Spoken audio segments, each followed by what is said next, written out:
then they don't have to listen to it. Okay, admit.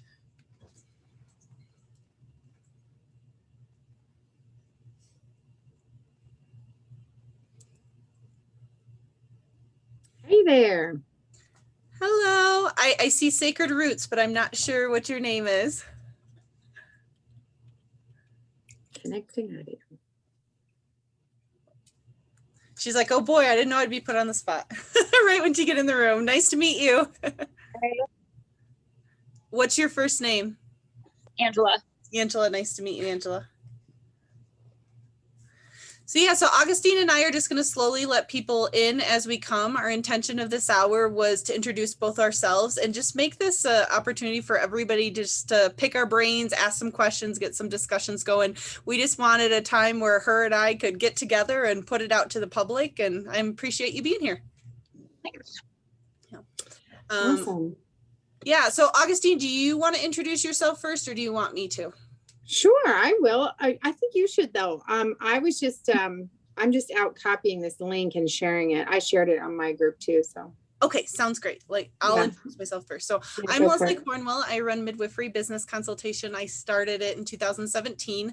I had a private birth center home birth practice, and it was so much with midwifery. I loved to catch babies and support the community, but there was so much on the business side I just didn't know and understand. It got too busy too fast, and I got pretty burnt out. So I'm very passionate about preventing burnout. And I think Augustine and I had similar challenges and what brought us to this next level, because we knew we needed to support midwives on the professional development and the business side. I practice in home, hospital, birth center. I've had my 3 boys at home. I've been in multiple states practicing. I love to just learn new places and see how places do it and what we can learn from each other and replicate. Because I think sometimes I see too many midwives start their own practices, work really hard, but we all are making the same tools on our own. So I try, and I think Augustine and I seen those similar things happening. So take it away, Augustine. Well, Leslie, thanks so much for inviting me to participate and chat with your community. I love that we can be colleagues. That's one of my most excited things, is like there's so much like territorialism and backstabbing and this weird thing happening in midwifery where it's like this profession of scarcity. And I love that we're deconstructing that and that we're totally working together and being friends in this whole process. So thank you for inviting me. Thank you for being a friend. People might not know, but Leslie and I also sit on a board together, and that's really fun. And there's just so much that we can do to support each other. So my name is Augustine Colebrook. I'm a midwife and a mentor, and I like to call myself a muse too. I love to inspire action and inspire creativity in other folks. I've been a midwife for almost 25 years, a year or so. And I've been working out of the country for the last couple of years. I did take a pretty traditional pathway to midwifery. I was a PEP trained CPM, but I took a non-traditional way to get that certification. I first started studying midwifery in Denmark, and then I did a 3-month externship in, 3 months in Jamaica in 1999, and then I was in Mexico in 2005. And I've practiced in many states in the US, and now most recently I have been in Indonesia, Australia, and India. And I really have sort of honed my focus in the last 5 years around sustainability in the profession. And I went back to school and got a master's in maternal child health systems from Bastyr University a couple years ago. And it's been really amazing to study and immerse myself in how we can grow this profession, how we can create sustainability, and try to, address some of the pain points in midwifery, like burnout, like exhaustion. There's a diabetes epidemic in midwifery. There's a breast cancer epidemic in midwifery. There's a car accident epidemic in midwifery. There's a divorce epidemic. Like there's a lot of problems, and the profession in general has been attacked so much from the outside that much of the inside of midwifery does not have sustainability. There are many providers working from a martyrdom complex, dying on the cross of midwifery, like I like to say. And there's a lot of midwives who are literally running themselves ragged. They don't have a self-care regimen. They don't make enough money to feel like they have abundance in their life. And so these are all some of the pain points that I'm trying to address. I am the principal director of Midwifery Wisdom Collective, and we're a really fun group of entrepreneurs and educators helping to create these very same sustainabilities and processes. And then I also run a lot of continuing education. I have created numerous continuing ed courses through MEEK and ACNM, and now we're branching out to Australia, UK, and New Zealand. And I have a number of guest educators as well with Midwifery Wisdom. And so we're really excited. We're launching a bunch of courses this year. And my sort of flagship course is defensive charting. So if you've heard of me, you might have heard of that. I have a defensive charting course that has become very popular. And I was just asked to speak at the Gold Midwifery Conference next year on defensive charting. So I'm very excited about that. So that's kind of me. I don't know. What else do you want to chat about? Oh, I think it's great. I think we've got 7 so far, and I think we've got a small enough group that if they want to speak up or if they feel more comfortable putting their questions in the chat box, I think you and I blend very different styles. You have a very international cloud. I have more of the US base. I love the business side of midwifery. I love the finances, the contracts, the foundational support of a business. Like, yes, I can help with policies, procedures, but there's so many things with taxes and business partnerships and relationships. So you and I complement each other very well with our strengths of how we love to support midwives. Yeah, I really focus a lot on the clinical aspects, in relationship development, policy and procedures, and sort of the nuts and bolts of how the practice runs. And I think you focus a lot on how the business runs. And I love that overlay. I want to collaborate more and more and more. Perfect. So it sounds like someone was going to ask a question. So if you don't mind speaking up a little bit. Maybe it was just background noise when they had their phone on, but yeah, so common questions, if we don't get anybody that wants to talk, I think the common questions you and I get asked is, how do you get started like running such a unique business? Or I don't know how much you want to dig into, but I think it's important for us to tell about our midwifery trauma and how we've come out of it. You and I both have varying degrees of burnout and challenges we've had to get through. So I don't know how detailed you want to get to inspire and talk about that. Yeah, I would say, some of our greatest learning experiences in midwifery and in business and life is the parts that don't go well. And I definitely experienced my fair share of challenge. Like most of us, midwifery, or in most parts of the US, midwifery is definitely pushing the status quo. We are engendering to change something significant. And the folks who have the power and control don't really love that. So there's generally quite a bit of pushback. I experienced a really significant amount. I opened a birth center in Southern Oregon in 2010. And then it grew it to several sites. We had several facilities. In 5 years, we moved to doing 20% of the volume of the hospital across the street. They were not so happy with that. I felt like it was a really amazing achievement. 8 midwives, 150 births a year. And we also had a staff of alternative practitioners, Reiki therapists and lactation consultants and chiropractor, acupuncture, naturopath, doctors doing pediatric care. And, we had a very busy practice. We saw over 500 patients a month between all the practitioners. When we're talking about this, when you grow big like that, when you scale, besides like the home birth midwife doing 2 births a month, but when you scale to that volume, you suddenly become a threat. And folks that would normally just ignore you don't so much anymore. So in 4.5 years, I fielded 39 investigations on my license or my birth center's license. And during that 4.5 years, there was no bad outcomes. There were no patient complaints. It was all generated by the physicians who took the transports of the properly risk assessed clients. And so I got to sort of drop into the underbelly of this challenge we have in the US of this midwifery medical standoff that is essentially happening most parts of the world. But in Oregon, at the time, we were licensed providers, licensed facility, accepting full Medicaid, billing Blue Cross, Blue Shield, Aetna, billing all, and getting this pretty significant reimbursements. We were grossing $500,000 most years. And that is a real threat to the establishment. And as it kind of happened, I would say I was taken down. I don't want to be like a conspiracy theorist or anything, but when there's no bad outcome and there's no patient complaint and you're fully licensed and legal and doing everything you're supposed to do, what else could it be, So that experience of trying to defend myself against the mega competitors in this profession really led me on a path of realizing that we have no support. There was no one I could call. There's no legal defense fund. There's no advocates. There's not even any real counselors around this. And so in the midst of my fight to stay open, which I eventually lost financially and all kinds of things, in my fight to stay open, I didn't have any resources. There was nobody to turn to. There was no you, Leslie. There was no me.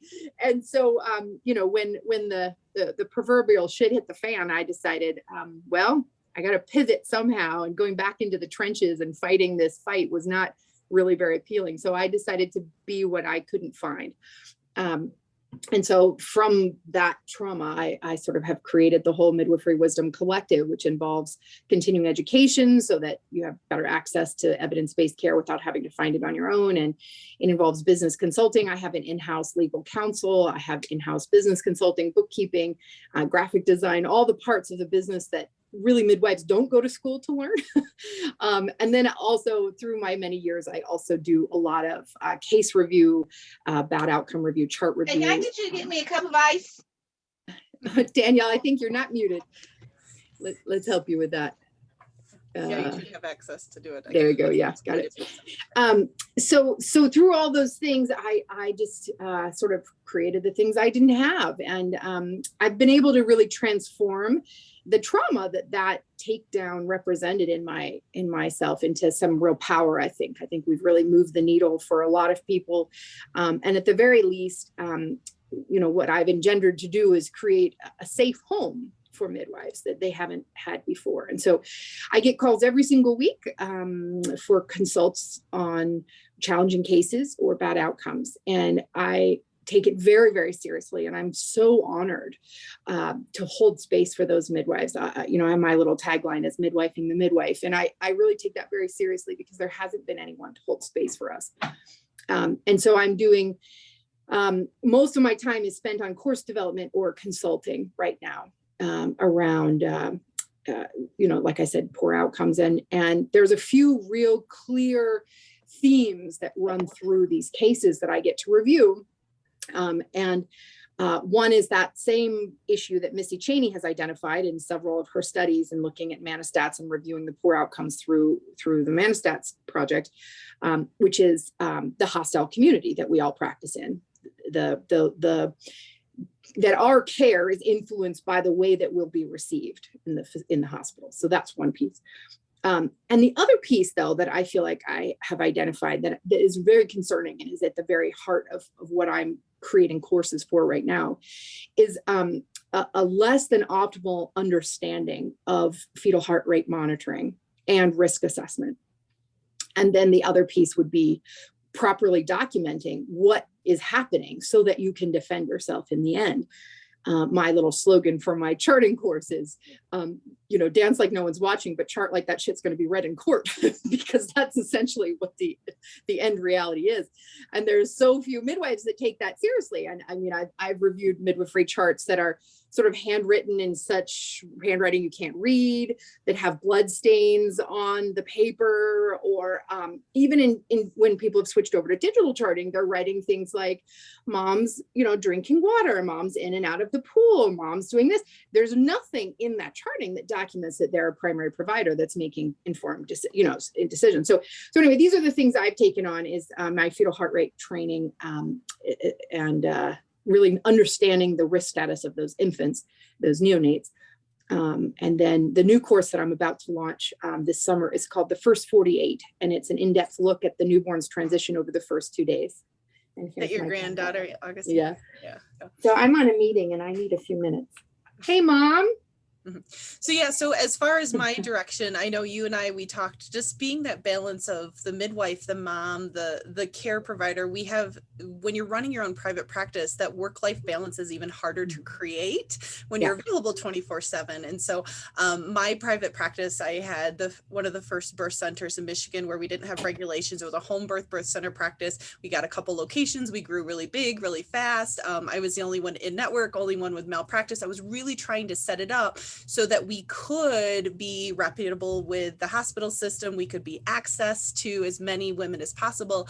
And it was very successful, but it became where I was working 80, 90, 100 hours a week because I was just one person. I was too self-employed. And then things started unraveling. I got severely burnt out the last 6 months of the practice. And when your kids start asking for a new mother and your husband, like this divorce rate, like I could feel that tumbling happening where, oh my goodness, I'm going to be divorced and an old lady that only does midwifery because nobody else wants to be around me anymore. I'm just a midwife. And so that identity was being lost of anything but a midwife. So it was very, very difficult. I mean, to close and not really have much of a place to send them, that was what you were offering, was very difficult. And so when I went through that burnout, I was like, how do I help other midwives so they don't do this? Because obviously there's more midwives that want to run wonderful practices. They want it to be around for 20, 30 years. They want to go on vacation. They want to retire and be able to pass on that legacy.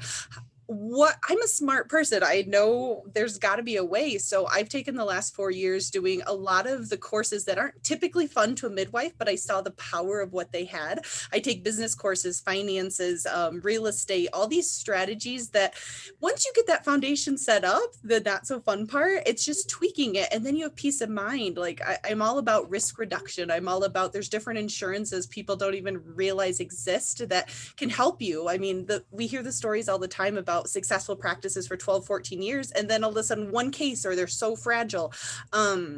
So my strength and love has to do with like merging midwifery practices together, building those business relationships, setting up exit strategies for what if this happens or what if this happens, hiring staff where you have protection for you and them. So I like the business side because like when I had 5 years and realized tax deductions and realized I gave the government way too much unnecessary funding that they didn't need to have, I could have utilized that. So I think that's where that power is. Learning the tax and legal and learning the advocacy side for midwives has been my love and strength. And to grow, like when you said, when I was in those dark places, I was looking for resources. I was looking for other midwifery support consultants and I couldn't find them. So after that burnout, I was like, okay, I've got to become this person I couldn't find when I was in my dark place. Yep. Love it. High five, sister. So yeah, thank you everybody for being on. You know, Augustine and I could talk about each other all day long, but I would love if there's some questions anybody has, put in the chat, or just take yourself off a speaker. Otherwise, we can start with some common ones we both get at consults. Yeah, love to hear from you all. Welcome. I'd love to ask, where are you guys in the country? Would anyone be able to unmute and tell us where you are in the country? Hi everyone. Hi, Arlene. Hi, nice to meet everyone. Thank you for having this meeting. I live in Washington State. Sorry, my daughters are playing piano in the background. But I'm a new grad. I just graduated from the University of Washington and from their DMP program. And congrats. Thank you. Got my CNM license this June. And my goal, my long-term goal, is to have a midwifery practice that is sustainable, but I don't know any of the business part of it.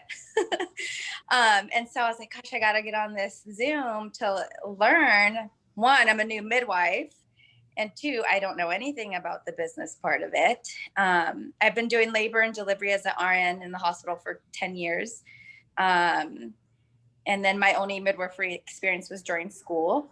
Of course, there's no business part of that taught in school at all. Doesn't matter what school you go to. There's none of that.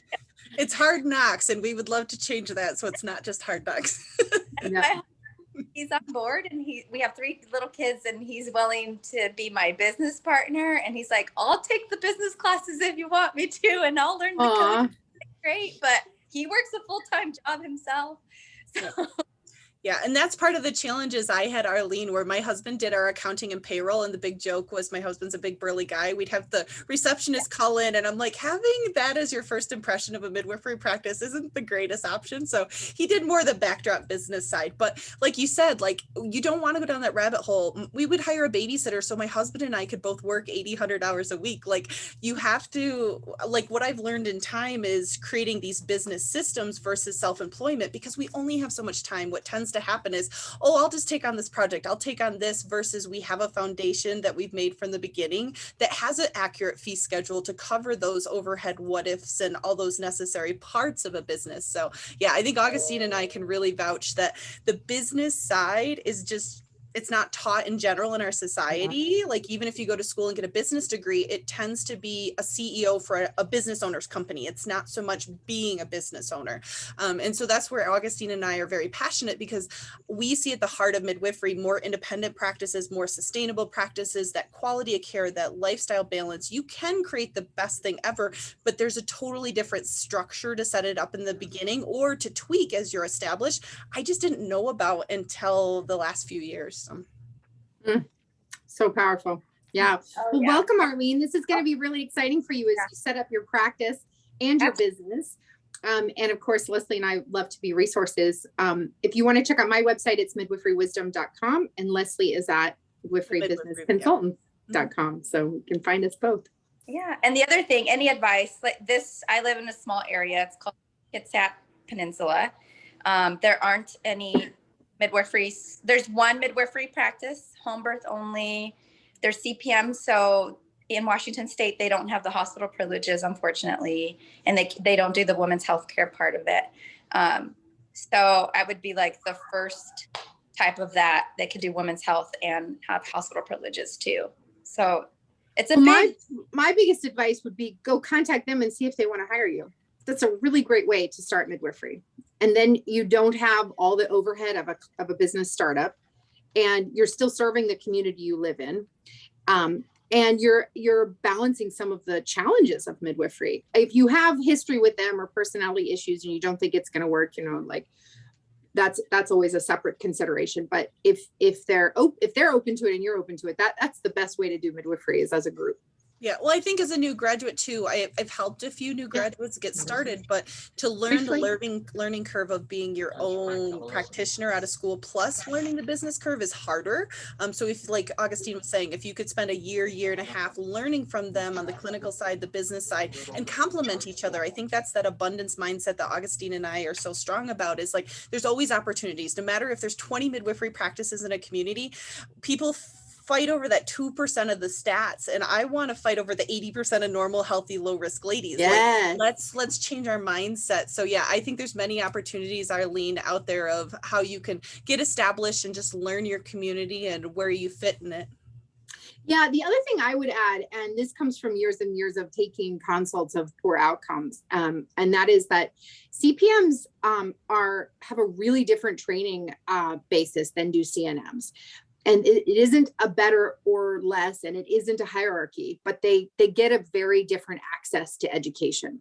So if you went out of your way to find community-based education while you were in school, then you're going to be a lot further along than most folks. But most CNMs who graduate, they actually don't have the skill set to work independently in the community. When you're in the hospital, there's always a button to push. There's always backup. You can push a button and janitorial or phlebotomy or respiratory therapy or, whoever you need comes in. That's not the case in a community setting. And if you're not prepared for that, it's a really scary, dangerous situation. So if you haven't gotten community education yet, community-based education, that would be a great way to get it. Absolutely. I actually, my friend owns the birth center, and so I've shadowed with her, and I love everything about it. And I tell her, I would do the same things you're doing, except that we're not in the hospital setting, and so there's that transfer part of it, and you don't have all that extra people, all the support. Yeah, but still didn't scare me away from it. Good. No, it shouldn't scare you. When it's just a different level of thinking, because you have to be ready to resuscitate the baby. There's nobody coming. You have to be ready to deal with the hemorrhage. There's nobody coming, and that kind of on your feet quick thinking, thinking 10 steps ahead, that comes with practice. And unfortunately, that's not a part of the CNM learning process yet. It can be very quickly if you just get the experience. And it sounds like you did, which is excellent, but there's so many CNMs that don't. So glad to hear that. Yeah. Awesome. Well, thanks for your question, Arlene. And I hope that you continue to circle around what we're doing, because we've got some resources for you for sure. Danielle, I think you had yourself unmuted. Did you have a question you wanted to ask? Or anyone else? Yeah, go ahead. Oh, no, I was just trying to apologize because I thought I was muted and you're recording. So I typed in. That's great. I'm glad that you're with us. Do you have any questions for us today while we got you on here? Oh, plenty of questions, huh? Well, Bring them out. I'm a CPM student in Oklahoma. Congrats. Yes, thank you. Thank you. Looking forward to creating a space that will open up the doors to midwifery care so that we can definitely have that impact. It's very discerning anytime, or disheartening every time you are reading research and they say the answer is midwifery care, and especially for Black and African American families, not in a hospital setting. And we currently are 4th in the nation for losing mothers, 5th for our infants. And, the numbers are just mind-boggling. But when they say, all you have to do is give them that, or, we have an organization that, of course, the state spends a lot of money to. They keep creating new systems to do more research. And I'm always saying, just give me that money and watch what we could do. Because the research for the past 20 years over and over and over again comes back and says, do this. And they won't do this. So I'm here getting ready to do this. We'll be your cheering party. Yes. My next plan is to, along with, my studies, is to take your defensive charting. We do not have any African American CPMs or certified nurse midwives practicing in our state. And so you kind of feel like, number one, that would make a larger target on my back. So I just want to make sure I'm prepared. School is great, still with charting. I'm looking for that wisdom. And so I'm just here. I'm here gleaning. I'm glad you're here, Darlene. And moving forward. And Darlene, I was going to say, we do have a midwives of color, a midwife student of color discount. So make sure and use that when you check out. Oh, that's awesome. I've learned same where we live. We have a huge population of immigrants and undocumented people. And as a labor and delivery nurse, they'd always come get me. Hey, you speak Spanish, blah, blah, blah. I'm like, okay, I don't mind. I love it. I love it. But long-term goals, Right. It's not sustainable, right? So yeah, exactly. Well, that's awesome. Well, Danielle, I'm definitely cheering behind you. If there's anything else we can do to support you in that, please let us know. We definitely need more midwives, and we especially need more midwives of color, because we need culturally matched care above all else. We know that that's what reduces poor outcomes. So yay, yay, yay. Thank you. Awesome. Well, it looks like we've got Maddie on the line, Catherine on the line, Marlene, and Sacred Roots. I didn't catch your name. What was your name? Yeah, Angela was what. Angela. Okay, great. Do any of you guys have any questions before we launch into something else? Because, Leslie and I could chat. We could, yeah. I think there's common questions I get asked at first consults, and we could definitely dive into those if anybody doesn't have anything specific. Yeah, we're here for you. 3, 2, 1. Okay. Wait. Sorry, I'm like, okay, how much time to give? I'll ask one. I got in just under the wire. Good. Tell us. When, because you both have been past birth center owners, is there any drawback that you can see in going, and when you're first starting, utilizing inflatable tubs to be able to offer water births versus doing the plumbing right away for, let's say, a porcelain tub? It's such a great question. I have definitely some opinions on this. Leslie, you probably do too. Being birth center owners, we all research that to death. Like, I don't ever want to read about the specs of a tub anymore. Here's what I would say. It's so appealing to consider an inflatable tub because the cost is so much less. but from a real, hard learned situation, I would say it's just not suggested. There was a very unfortunate case in the first area I worked in Oregon, where inflatable tubs were implicated in the transmission of Streptococcus A in a necrotizing fasciitis case. So you can find this all online, but this is less likely to happen in a birth center scenario where you have really strict cleaning protocols. But certainly for home births, I'm very, very concerned about passing tubs on from home births. This particular case was a used tub that went from family to family to family within the midwife's sphere. But the mother in case not only had a very terrible postpartum, including many, many days in the ICU, but lost the reproductive function and has a lifetime of colostomy bag because of the surgeries that had to be done to remove the flesh-eating bacteria that came from the tub. Now there are people that said the tub sat in the front yard of someone else's house before it got sent to her being drained, like it's less likely to happen in a birth center. But I just would say, you don't ever want to be on the other end of that court case, like ever. So the standard of care is built in tubs that are non-porous, that can be fully sterilized. And that's what we should follow. I don't know what you think. Well, and Leslie. a lot of times, even you have a liner, you don't know when there gets a hole. I would say 90% of the time you still have water at the bottom. Like Yeah. If you're going to be setting a standard to the community of professional, and that's where you and I are passionate, is we don't want to, not to say cut corners, but we want to make a strong foundation. Like I help people with making business plans, getting private investing. Let's get a team from the beginning. Let's get you, if you want this tub and this dream standard and practice and policies, let's find the funding for it. Let's learn these creative ways to do that, versus I think traditionally midwiferys look at like, let's just start small. And then as the clients come, I'll grow and grow. And that's a very hard way to start a midwifery practice. So yeah, as far as the linings, I am the same way. I that was my most expensive part of my construction for my birth center, was those 2 tubs. And this because I was like, I want a standard right from the beginning, and knowing I could clean them and get them to that certain level. Yeah. And also just from the pure systems level thinking from running a facility, pulling a drain is a lot better than the hose reality out a window.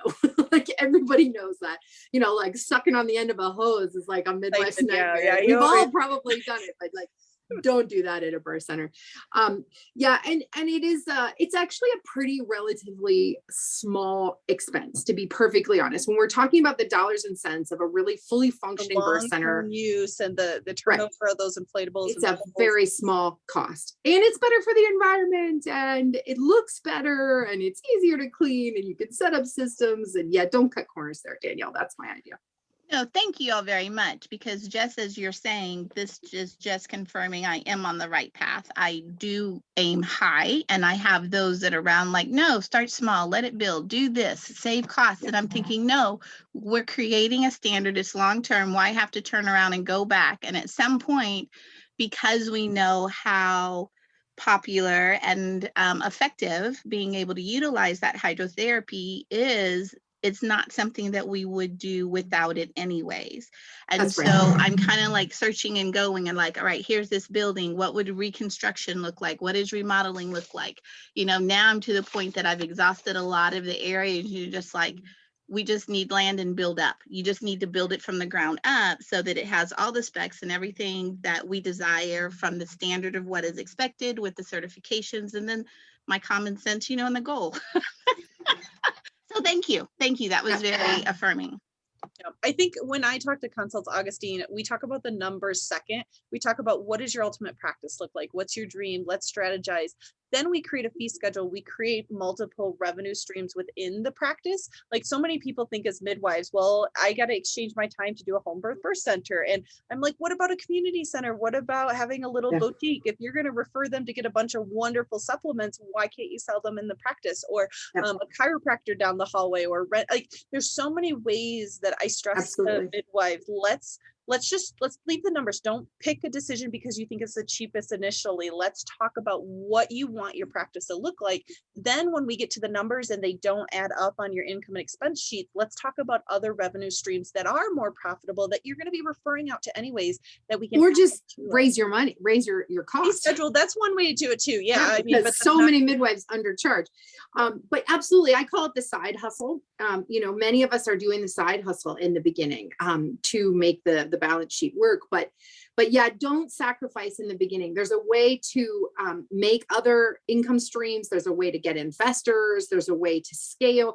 There's a way to do things that doesn't involve sacrificing what you know to be a gold standard or a bottom line for your community, for sure. The other thing is, I'll say, and Danielle, this isn't necessarily directed at you. This is just in general to all business startups, especially birth center startups. In this profession of midwifery, you are essentially representing the profession when you open your doors. And I really implore new midwives to think about the whole profession 5, 10, 15, 20 years from now. If we all are moving the needle towards not, you know, professionalized, recognized, integrated, if we have the big picture and we're all moving that direction, it's going to happen so much faster than unfortunately what many of our predecessors have done over the last 50 years of midwifery, which is hide and shrink and play small and negotiate, or even worse, manipulate or tell lies. There's all kinds of really shitty history in midwifery as it relates to working with each other and working with the broader medical system. So Danielle, you unfortunately are a vanguard. I mean, fortunately, I would say fortunately, but challenging for you is that you are a vanguard. You are an initiator, an inventor, and a representative. And everyone that comes after you will either sing your praises or will be very, very frustrated at you. And so, you know, I would say think about that in the long run. And obviously, you are perfectly positioned to do this because you're asking the right questions, because you're pioneering spirit already that has got you to the place you are. So keep going and imagine doing it the most spectacular way you can. And I think that's what Leslie and I both specialize in, helping people get there. Arlene gave a suggestion too, like with their birth center in the community, they do the inflatable tubs, but it's a one-time use for home births that the families buy it and get to keep it. So obviously, if you're decreasing the risk of infection, it's going to that person and not that's another way to. Yeah, parents exchange tubs, like that's up to them, but I won't ever have my name behind a recycled tub. And I encourage other midwives to do the same way. Yeah. And we hate it for the environment, but what horse are you going to stand on today? Any other great questions before Augustine and I go into just common consult questions we get asked? Yeah. All righty. Okay. So a lot of times I get calls from more of the newer green midwives, especially nurse midwives. They graduate and they see this perfect vision of how their hospital across the street that they have an opening they visioned would be, and they're there for 6 months to a year, and they're like, this isn't the type of midwife I signed up to be. I would love to start my own private practice, but it's a mental shift just as much as it is a business vision shift, because becoming a business owner, not getting a paycheck from someone else, it's very interesting to me. Nurse midwives and certified professional midwives, direct entry midwives have very different mindsets about business, because if you're a certified professional midwife, direct entry midwife, you have to start your own job. If that, you've known that from the beginning. Nurse midwives have the option of like, well, I could join the hospital or I could start my own practice. And so it takes a lot more of encouragement and leap of faith for nurse midwives. So when I meet one-on-one with them, we're working on a business plan and vision of what they want, but it's not just as much the business education as it is the professional development of like, how do you handle some of these tough situations? How do you handle the highs and lows of the revenue streams of being a new business owner? Because there's more things to think about. But yeah, so it's a lot of fear, a lot of misunderstandings, and it's baby steps. Like I tell people, if you're starting a simple office practice, we usually plan for 6-8 months minimum. If you're starting a birth center, if you're at the very beginning stages, it's usually 1.5 years of planning, because you want to work through every single step. You want to do your research, your due diligence. So many people want to pick out the place and put the beautiful wallpaper up, and that's more towards the end. So. Yeah. I love the planning before execution. I love that suggestion. But I also say, especially for birth centers, your revenue only comes once you have clients who are birthing there.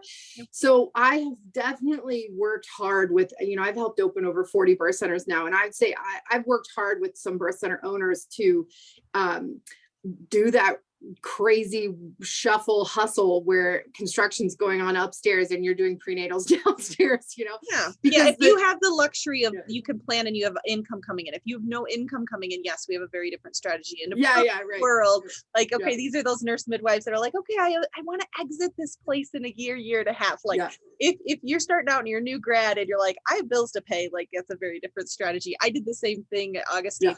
We bought a chiropractor's office. I did a no down, a lease to own arrangement from my real estate training. We lived in the upstairs for the first year, and I get it. Like I wholeheartedly get it. The hustle. But I love to also know, hey, can we make a business plan for 6-8 weeks and now get you the funding from the bank or the investor to really accelerate where you wanted to be in 2-3 years? So love that. Yeah. And I would say, I think just this conversation is such an example of the really huge range of what's possible. Like you, I've helped startup birth centers that are owned not even by midwives. I've helped a number of venture capitalists and chiropractors and acupuncturists open birth centers that they have no knowledge of what's happening. And I've also helped owner operators, midwives, open birth centers that have $3,000. And they're like, how do I do this? And I'm like, oh, a little challenging, but we can make it work. Let's juggle. And so I think there's a huge variety of what's possible. You could plan for 18 months and open a really big, beautiful $500,000 center. And you can also do prenatals while construction is happening and do it on a $15,000 budget. So there's like a really big range, and all of that's possible. But I think the biggest thing, and Leslie, I've heard you say this before, a lot more is possible than you think. And so this is what I would like to help midwives really take in. And that is that so many of us take our brain to the how. And the how is actually the very last part of the process. When I work with midwives in any kind of venture, but especially in birth and business, the what and the why come first. What are you doing and why does it matter? When you get that defined, and I mean defined to a T, like fully understand your mission to the full extent. What are you doing and why does it matter? Then the who comes along. You suddenly get some investors or some collaborators, or you get your office manager or your assistant and the other midwife, whatever, like the who comes along. And lastly, sometimes where comes in there too, but lastly is the how. And I've learned sort of the hard way over the years is that we really only get turn by turn directions from the universe. You don't get the game plan right up front. So you have to train your brain as you're inventing and envisioning this new pathway for yourself. You're not going to know how it's going to happen. You're not going to know exactly where you're going to be or what the building is going to look like. You're not going to know what the budget is exactly. That comes turn by turn. And so don't stress over how am I going to make this work?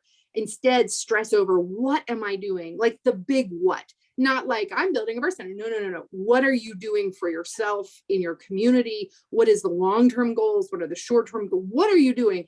And then why does it matter? Because that why, I don't know if you're a fan of Simon Sinek, Leslie, but I certainly am. That why is the inspiration that keeps you going after you've been up for 3 nights in a row and someone just quit and, payrolls due and all that stuff of being a business owner.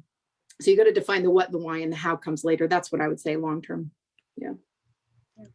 Yeah. So no, I think it's amazing just having a vision and having an extensive passion of what makes you happy. Whether you're a little tiny practice, you can have it at any scale. You can have simple where you're going to collaborate with somebody to back you up. We can have large scale practices. It's really what kind of midwifery practice do you want to start? And how do you create those boundaries for yourself, those work-life balances, having a support team? Because I think too many midwives, I'm the nun midwife. I give everything. I give my heart and my soul, and I rarely take a vacation. I live for midwifery, which is okay. Some women love to do that, but there's many other midwives that are like, I don't think it's okay, Leslie. I don't think it's okay. I don't think we should be. I think it is okay if that's their calling and love, and their husbands passed away. Like I'm envisioning the older ladies that's their love and their venture. Their kids are out of the house, but I want to get that there's choices. I truly believe there are a few midwives that Yes. that is their dream. That is like, when I've talked about, do you want to retire? They're like, nope, I love this. I'm a midwife through and through. So Yeah, I can see that. I guess I'm looking for self-care balance, and if yeah. they're able to do that with less home responsibilities because they're doing more self-care at home, that I think that's totally doable. But I think unfortunately there is a legacy of midwifery that involves, like I said, dying on the cross of midwifery, where you have no other descriptor of who you are, no other real meaning in your life, no other like hobbies, anything else that fills you. And I think when you pour from an empty cup long enough, that's when we have these issues of diabetes and obesity and breast cancer and like divorce and all the things that happen. That's on my soapbox. Well, I would love to just move to Marlene for a quick second. Hi, Marlene. I'm glad you're on the call. I'm also really glad you're willing to type in the message box about your specific needs. And I tend to work a lot more with folks who have your concerns. And so I welcome you to voice them yourself, or I can summarize, whichever you'd prefer. But working as a rural home birth midwife is very different than setting up a birth center in a big city and making $500,000, I know. And so I'm really glad you brought that up. And we do need all types of midwives. 50% of the counties in the United States are without any maternity care. We definitely need rural midwives. And we need midwives in areas where lots of big city folks won't go. And so thank you for being and doing what you do. Do you have a specific question around your practice, or do you want us just to sort of aim in that general direction? What would you prefer? I don't know how to make money and still do it rural, because I might get 0 to 2 births a month. On a really busy month, I might have 4. And usually that's December, because nobody else wants to take people due around Christmas. Mm-hmm. And it's just, I mean, the Lord provides. And so far, I've been doing this for a long time and we've survived, but by the shoestring, definitely by the shoestring. I'm not really making money. Yeah. I don't know. And there's more people wanting home births lately, but there's also more midwives and more people doing it unassisted. So it's kind of balancing out that I'm still not that busy. I used to joke and say that I worked in the hospital as an RN to support my midwifery habit.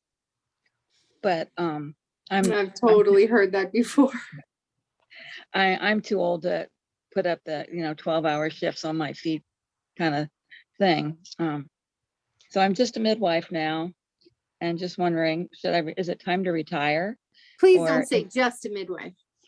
There's so much that's amazing about being a midwife. As opposed to be a mommy with a nursing toddler and working night shift at the hospital and being a midwife and and all these other hats that I used to wear. Solo role, yes, that's what he was referencing.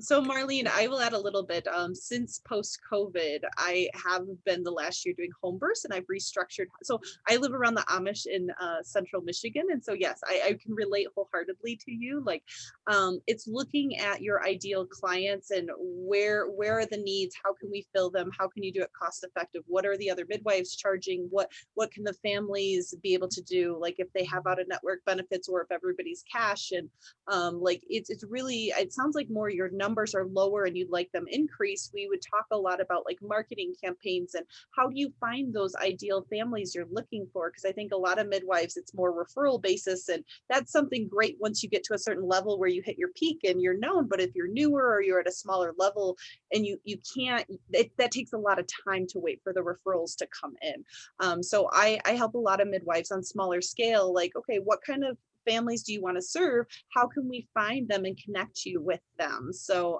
it sounds like more it's the busyness, you just haven't gotten to the level you want to be at yet. Is that correct, Marlene? I don't know. I think I'm getting old enough that I'm okay with slowing down.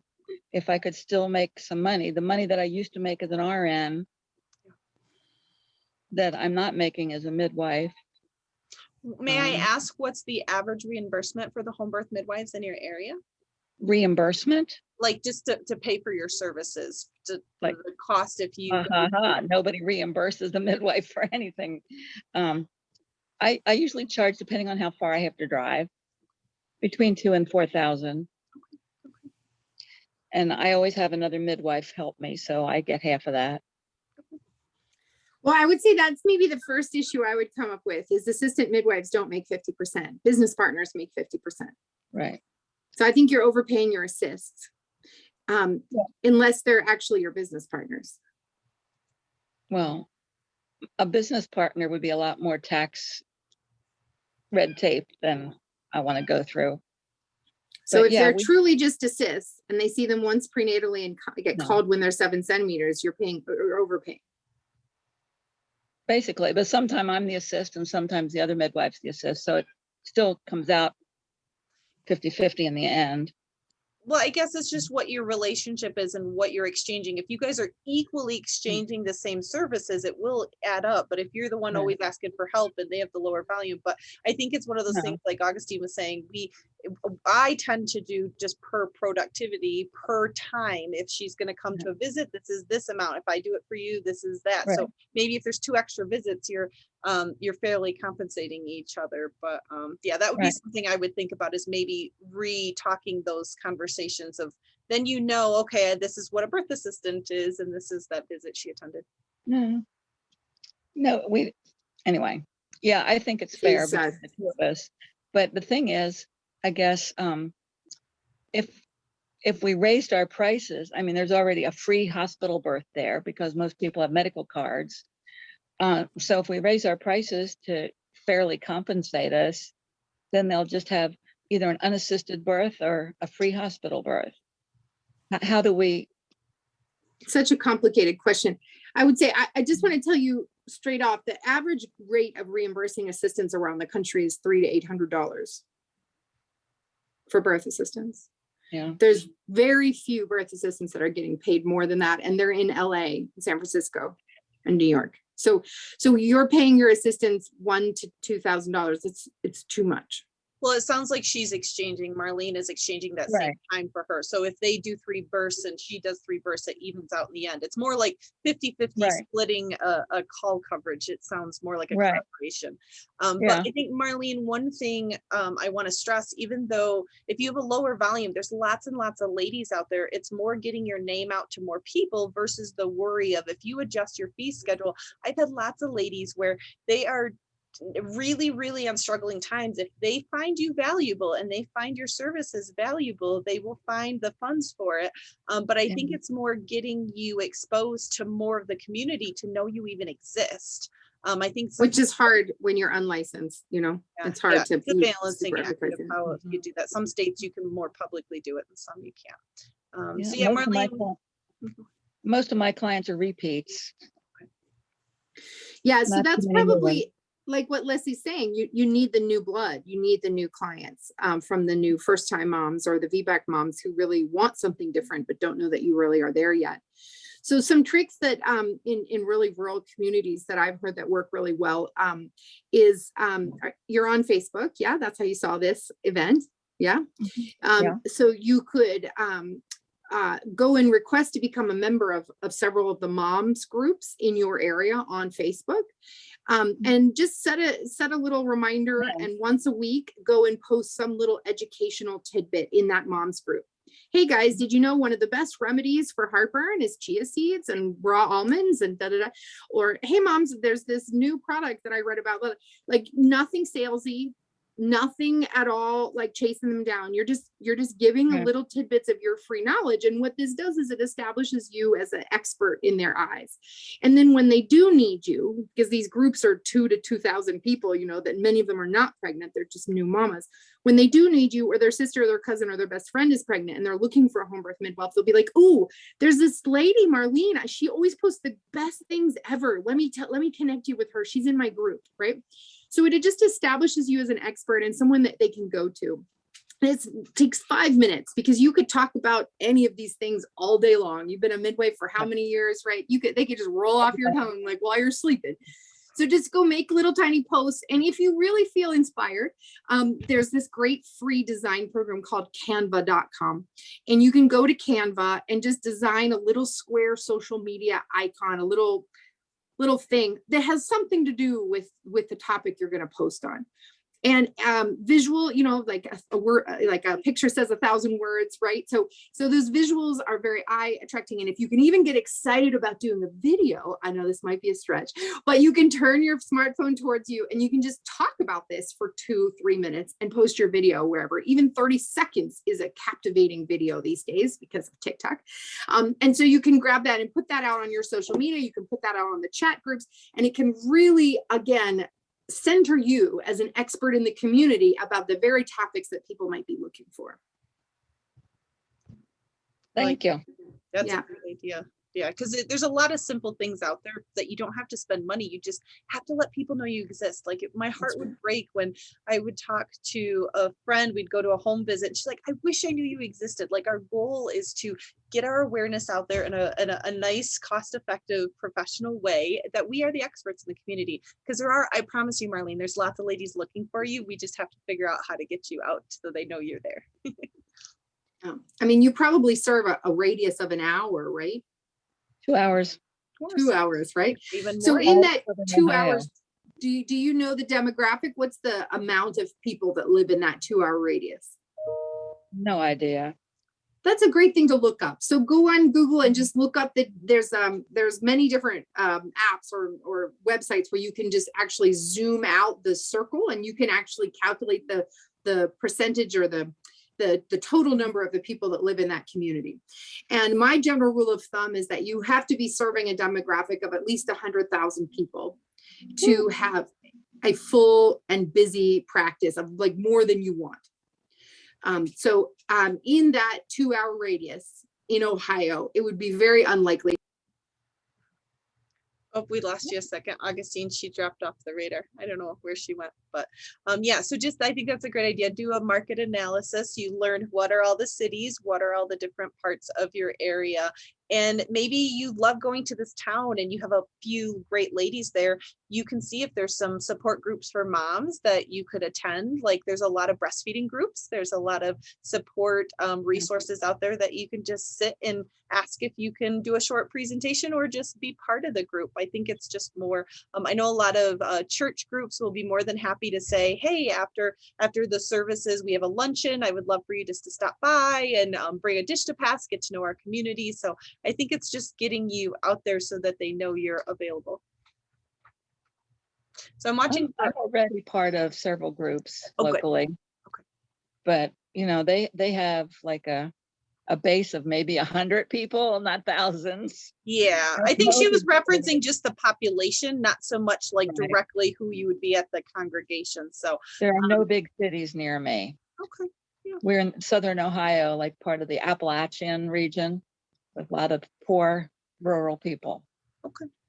Yeah, I think I liked Augustine's idea of just the simple where you go on social media, you find 1 or 2 groups and see if you can just post once a week, or maybe I love just answering general questions. If they ask a question to the group, they love to have midwives and the experts versus, oh, all these ladies are giving ideas. You'd be like, well, I use this for my client. I use this, like answer their questions, get engaged. Because yeah, like Augustine was saying, the more you can brand yourself as the expert to the community, when they get pregnant, they're going to think of you. Anybody have any other great questions? We have 2 minutes left. And I don't know, I think Augustine's, maybe her granddaughter had played with the cord on the computer. I don't know. So anybody else have some wonderful questions?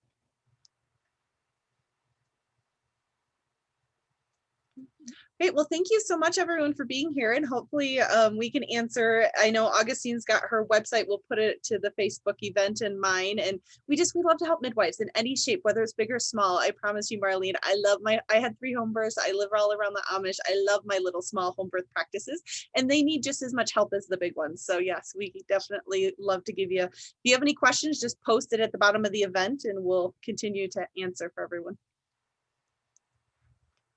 See you later. Bye.